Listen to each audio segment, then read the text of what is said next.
What's next? The terms of reference for the committees. Stephen Van Kampen will join us here, along with Philip Wilson. Now, the terms of reference, you all have a copy of those. A particularly interesting read. Kia ora, Your Worship and Councillors. This report and recommendations contains in them obviously follows the Mayor's report on the committee structure, and the terms of reference primarily contain the key delegations and responsibilities of each of the committees of the governing body, and you've all noticed there is some guidance in there for councillor roles, for the chair, the deputy chair, the lead councillor roles, and also the roles for the councillors appointed to the Board of Auckland Transport. There's also some guidance in there for roles assigned to the Chief Liaison Councillor, to the advisory panels and the liaison councillor roles, but I will just point out that further work is being undertaken on those panels and the terms of reference, and that will be presented to an upcoming committee, upcoming governing body meeting in the next few weeks. The terms have been worked through at length, but with a lot of haste, with support from the Mayor's Office, key staff, and ELT and executive officers to implement the decision-making direction of the committees established by the Mayor, so that these committees can get underway with their work programs ahead of the end of the year. Just would like to point out that as a general rule, the terms are written on an inclusive basis, and therefore they're not a list of either decisions, policies or projects. They're interpreted to be, or they're intended to be interpreted broadly. So the key point there is that not everything is listed, and that is really for the chair and the staff advisors and the committee to work through with their work programs. You'll note that there are 3 recommendations, and we just have some suggested amendments here. The first recommendation is to adopt the terms of reference, and B is to approve those lead councillor roles and the guidance contained in the terms of reference around them. D is around the advisory panel roles, and E is to just tidy up any additional matters that need to be sorted out. There's a suggestion to add a couple of changes to the terms of reference for the Appointments and Performance Committee. I note that there's a chair's recommendation coming up, item 8, which is a recommendation to allow the Performance and Appointments Committee to make appointments on the Maunga Authority. That's not currently within the delegations of that committee, so if that is to happen, the terms of reference for that committee will need to be amended to include the words other entities. So we can talk through that now, or it might be best placed. I'll take some advice from the GAs on whether that might be best done under that item. And also just want to highlight there is an error in that one of the cows does not include the words acquisition and disposal of properties relating to that committee's responsibilities in line with the LTP, and I've just sent through some suggested wording to add there. I might just take this opportunity to also just speak to some of the comments that were raised earlier. I think there was a question from you, Councillor Dalton, about members' attendance at committees. So all councillors are able to attend all committees, but they can only vote on those ones that they are members. And the Mayor and Deputy Mayor are ex officio of all committees of the governing body under Standing Order 4.1.1. So just to clarify that.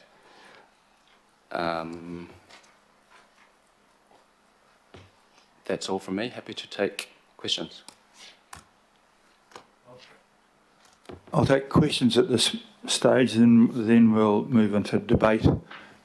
So, questions first. Yeah. Councillor Darby and then Councillor Dalton. Thanks, Mayor, and thanks for agreeing to including responsibility 1 under appointments. So that's closed off. That's amended, is it, Steve, to include responsibilities 1 to 4 under the Performance and Appointments Committee for the IMSB members? Or member, I think it is. No. Yep. Can I speak? Yeah. Okay, back to you, Mayor. Mayor, just earlier when I was questioning on this, you said that they would participate fully on responsibilities 1 to 4. So how are we going to confirm that? Because at the moment, if you glance down to the ex officio role, I'm not even sure whether there is an ex officio.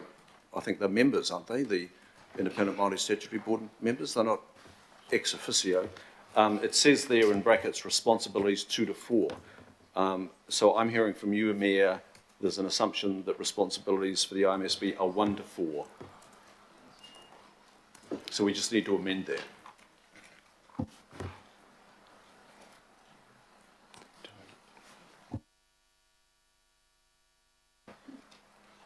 Your Worship, can I speak to that as the chair of that committee?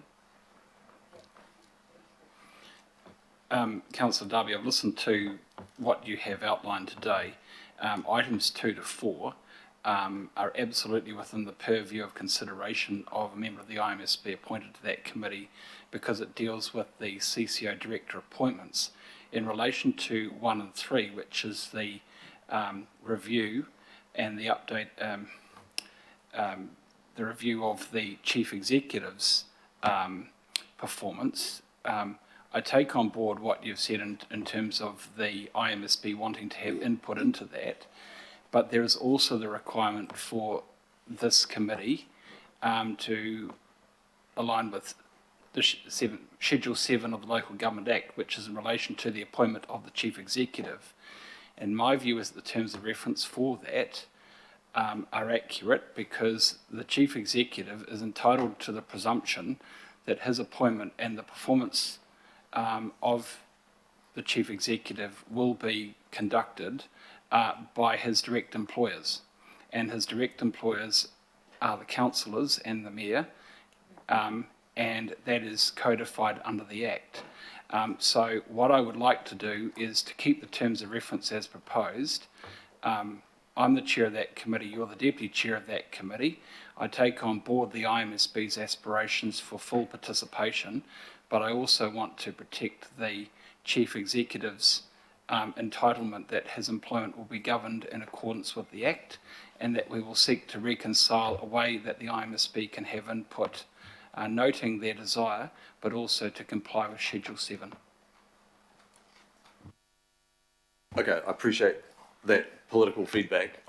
It's not political feedback, it's read the schedule. You've just received an email from me about establishing an enduring pool. There will be a committee convened shortly to deal with a number of administrative matters, and I'd like to have the terms of reference confirmed so that you and I can discuss those matters offline. So I was just repeating what you agreed to in the earlier discussion, Mayor, to include them fully. Councillor Newman says include them in part on responsibilities 2 to 4. He heard that argument. There is statute on this at section 85(1). So my question to the Chief Executive, you've heard the Independent Māori Statutory Board in the past request this. As I discussed earlier, and the Mayor seemed to agree with including them fully, there is no question in my mind that your performance part is treating with the management and stewardship of natural and physical resources under 85(1). So I'm looking for what the legal reason is under the section 85 for them to be excluded from responsibility 1. What is the legal reason? That's all there is. If you can tell me there's a legal reason and it's supported by legal here, I'll back off. But at the moment, I can't see a legal reason. I haven't heard one from somebody with some legal expertise. Sorry, I'm not dismissing you, Chief Executive. Well, so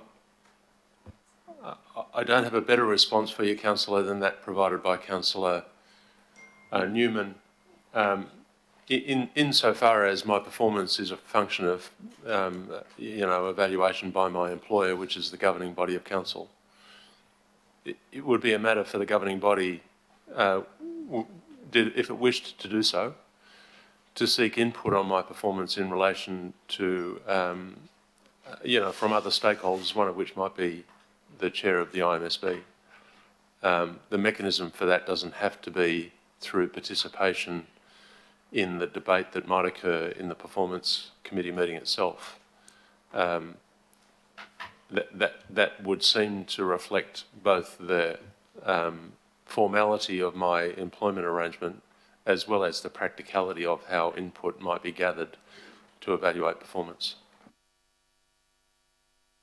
Okay, do we not have anybody from our legal team here on whether we're satisfying section 85(1)? Well, I think we'll just note that because at the IMSB have also raised a couple of legal issues as well. Okay, and it is in their interest to further their position everywhere, but there is a law that prevents it in certain cases, and so we will note your point, but that doesn't prevent that committee from starting and carrying out its work. Okay?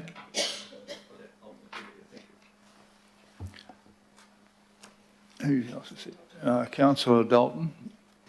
Thank you, Your Worship. Hi, Phil.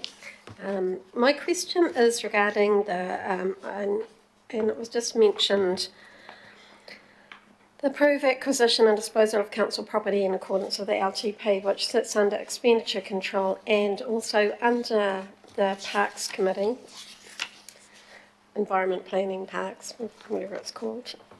So just ensuring the synergies between that so we don't get, I don't know, it's probably operational, right? Just how to manage what is going to go to the expenditure control and what's going to come to the Environment Committee. I imagine there'll be a certain number of things that go to both, actually, because very little that the Planning, Environment and Parks Committee will not have a financial implication, and very little of the Transport and Infrastructure will also not have a financial implication. And there's very little that the Expenditure Control and Procurement consider that won't have an implication on, in reverse, on the other things, so that we all have to make decisions which have other implications. In the debate which we stalled yesterday for refinishing today is a very example of the mix of things that you have to make where financial implications go everywhere. So you're right. We'll just see how it goes. Yeah. The system that this replaced also faced that problem, of course. Yeah, an example is 40-foot lane, right? Because that fell within a policy of disposal and that was under expenditure control. And it actually falls into the policy under environment as well. And it also falls into the local ward discussion as well. And that's presumably why we have a governing body at the top for those things that can't be sorted out within one. We made a decision and it's back again. So we just need to get some clarity around, are we going to stick to policy and which committee overrides which? Well, we'll look forward to the territorial wars that break out in the next month or two. If it helps to the clarify. referee is Phil Wilson, who's going to offer some advice. Yeah, thank you, Your Worship. I think what Steve was about to say is that the terms of reference are written such that the Expenditure Committee mops up any decisions around acquisition and disposal that aren't the prerogative of other committees. So I would expect actually that most of these decisions, the assets and such, are made in the committee of the whole. With no litigation back to that, and we won't need to because we're a committee of the whole, so we can all do it there. Awesome, thank you.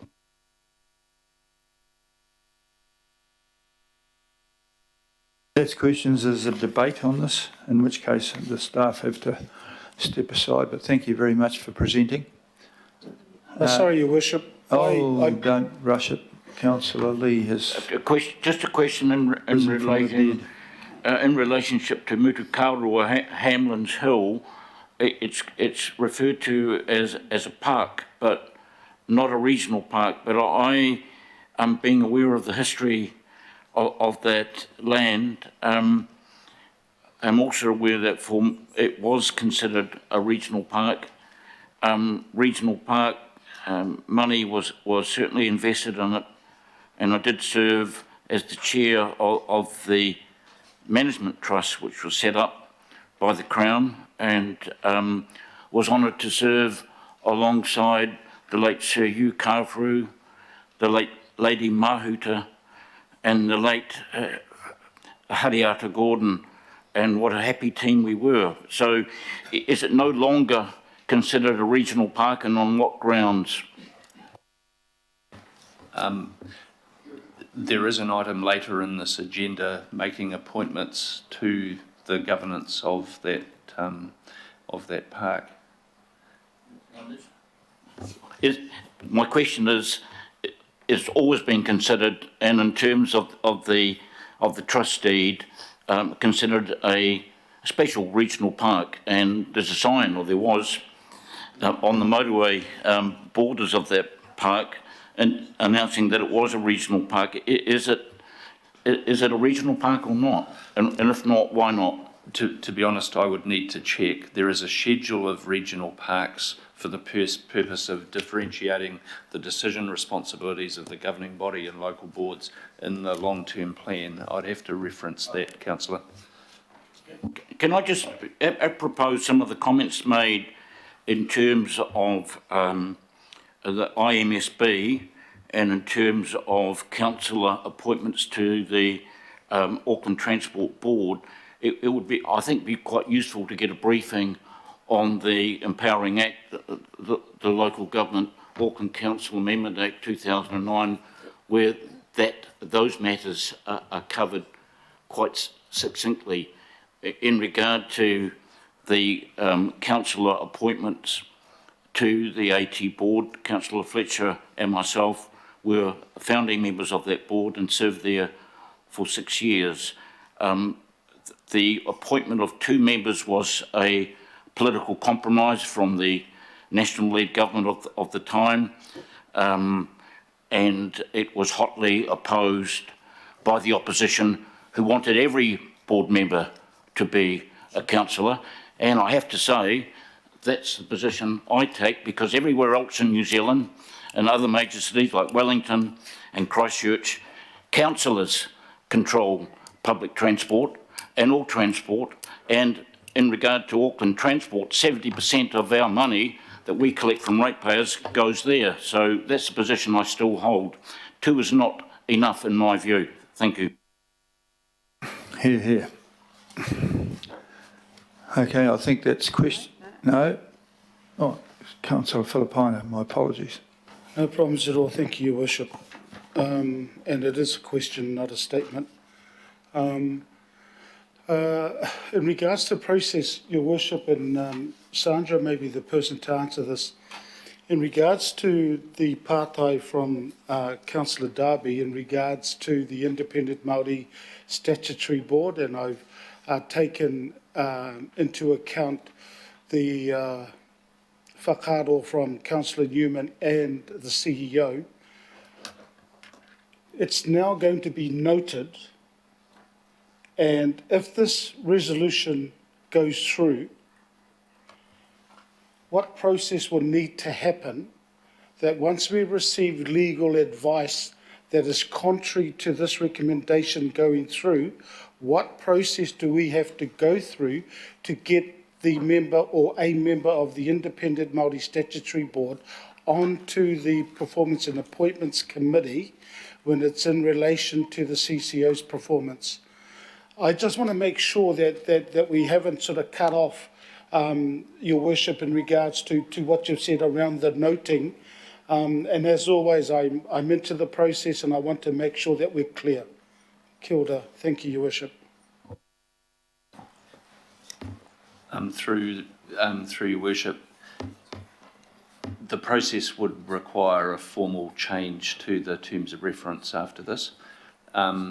I do note that it would be within the prerogative of the chair of that committee to allow for input, comment from the chair of the Independent Māori Statutory Board during deliberations, but voting would be excluded. So, Your Worship, that's the issue that I also have with Councillor Darby, is around the exclusion of the Independent Māori Statutory Board, and I would feel a lot more comfortable if we get the legal advice to say, yes, they can be, and this is what we believe you as mayor and the terms of reference should happen. And Your Worship, the reason I say that is because it's the governing body that ends up making that call. But we have a subcommittee now making that call instead of, based on the whakaaro from the CEO, that it's not going to be a governing body, it's a subcommittee of the governing body. So, you know, I just don't want us to end up then getting us tied up, whether it be from the Independent Māori Statutory Board, and find out that we've done wrong. Okay, well, I hear all that. My intention in this one here was to comply with legislation rather than to limit the input from the Independent Māori Statutory Board, with whom I have a very good relationship. I'm pretty sure that we can find a practical way of operating that doesn't cause us to head into illegal waters, but should we go into legal waters, there is a way out of it, and I'll come back to the governing board and we'll have a quick amendment along those lines. It wasn't set up to exclude, it was just set up to represent a practical way of getting around a law that wasn't written with this in mind. And I think David Taipari accepts at this stage, but if he's quite happy and quite capable of throwing legal rocks if he doesn't get his way, I'll wait for them to arrive and see if I can dodge them, if that's all right. Kapai. Okay, well, I've got Councillor Bartley and then Councillor Turner. Thank you, and through you, if it helps, I was just wanting to comment in regards to what Councillor Lee raised about Mutukaroa. My understanding is that it is a regional park. I know the local board have no interest in it becoming a local park, but concerned if you're concerned, so, and yeah, fully respect your history with ARC, so I hope it is still a regional park, because I'm still on there. I'm sure that'll be item 1 on Councillor Hill's committee, the clarification of and the publication of the lists of parks so people know which is exactly regional and which is not. Through your worship, Looks like Google have answered it. well, even better, Mace Ward has been texting me. Hamlin's Hill is managed as a regional park. The team are working to resolve Crown land tenure. Council owns half the land. So it's managed as a regional park. And Councillor Lee will well understand the background in terms of the Crown's interest in it and therefore the way it's been governed. Crown has interest in a few regional parks as well. So it'd be good to tie that down. It seemed to have disappeared from the regional parks family without explanation. It'd be good to get to the bottom of that. Thank you. Councillor Turner. Thank you, Mr. Mayor. Just for my understanding, it's pretty basic stuff. I'm not very familiar with Maoridom, and I'll be asking people's advice. But I read on the website of the Maori Statutory Board, Independent Maori Statutory Board, that they are not an alternative to engaging with iwi. And I hear that the Mayor says he's engaging with iwi, so does that not mean we're pretty covered?